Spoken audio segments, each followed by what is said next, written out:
Okay, first question is who are you and what do you do? I am Matt Krakowski. I'm the Regional Marketing Coordinator in Boston for Zipcar.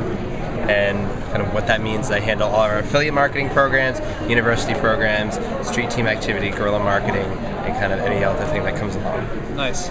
So the second question is how did you get your job? Like how did you get to where you are? So I came right out of school from BU, and then I was doing some informational interviews at some ad agencies, and then none of those kind of worked out at the time. So I had a friend that just shot me a job description at Zipcar and said, hey, this sounds kind of cool. So I stayed up until 4 o'clock in the morning the night after my graduation party just filling out online applications. And when it came to Zipcar, this was a job that I kind of really wanted.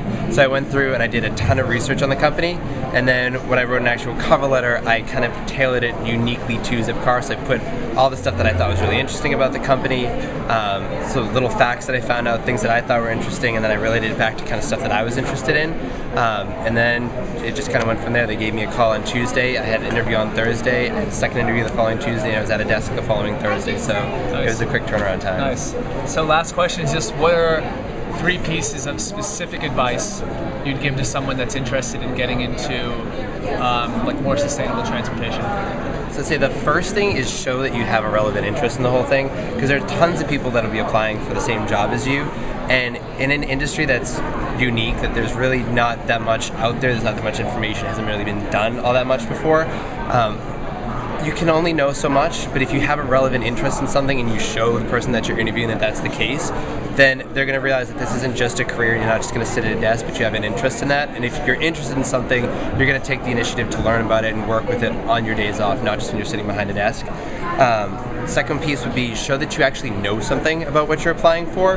The most aggravating thing that we get when people come in and they're applying for jobs, they'll say, oh yeah, I'm really familiar with Zipcar, I know exactly how it works, and then they really show after talking to them for a while that they really have no idea about the company. They're not a member, they've never actually had a hands-on experience with the whole thing, and you can only learn so much by reading books. So just show that you actually know something about the industry and maybe surprise the person that you're interviewing with something that maybe they didn't know. So a unique fact that you found out on the web, or, I mean, I pulled off facts of little things at a gas station before that Mobile had in a gas station that was kind of an interesting thing, and pulled that up in an interview, and it was something that people I was interviewing with didn't actually know already. And the last thing is just to show that you have passion and not just an interest, because when you're in a field that's unique and that there really hasn't been stuff done before, it can get a little bit difficult at times where you're sitting there and you would love to just be able to open a manual and say, hey, this is how it's been done before. But if you can sort of demonstrate that you have a passion for the whole thing and sort of live your job and live what you want to do in the industry, then again, it's sort of a head turner to people to say, hey, this person's going to be in it for the long run, even if it does get tough at times.